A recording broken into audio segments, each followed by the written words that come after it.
নমস্কার বন্ধুরা, কেমন আছেন? আশা করি ভালো আছেন। আজ আমি করে দেখাবো আমুদি মাছের ঝাল। আমুদি মাছের ঝাল করতে আমি এখানে আমুদি মাছ নিয়ে নিয়েছি। আমুদি মাছগুলো কেটে ভালো করে ধুয়ে মাথাগুলো ফেলে দিয়েছি, কারণ মাথাগুলো যদি ভেঙে যায় এই ঝোলের মধ্যে না একটু কাকড় কাকড় মতো লাগে। এবার আমি এর মধ্যে লবণ হলুদ মাখিয়ে নেব।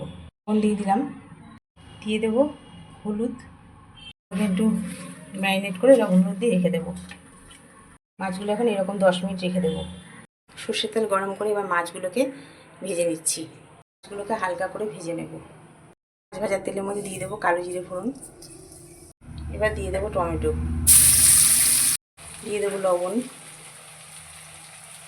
এখানে দিয়ে দেবো সর্ষে, আদা আর কাঁচা লঙ্কা পেস্ট, হলুদ গুঁড়ো দিয়ে দিলাম,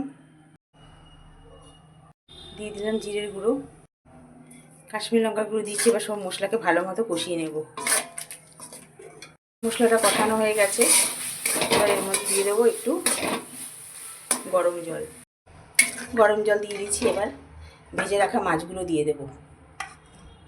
এবার একটু ফুটিয়ে নেবো। আছে এখানে একটু সামান্য সর্ষের তেল দিয়ে দেবো। সর্ষের তেল দিয়ে দিচ্ছি। আমুদি মাছ আমার রেডি। এবার আমুদি মাছের ঝাল আমার রেডি। এবার গ্যাস অফ করে দেব। আমুদি মাছের ঝাল আমার রেডি। আর আমার এই রেসিপিটি যদি আপনাদের ভালো লেগে থাকে তাহলে একটি লাইক, কমেন্ট, শেয়ার এবং আমার চ্যানেল মনের ইচ্ছেকে সাবস্ক্রাইব করার অনুরোধ রইল। আজকের মতো এই পর্যন্ত। আবার আসুন নতুন কোনো রেসিপি নিয়ে। সবাই ভালো থাকবেন, সুস্থ থাকবেন।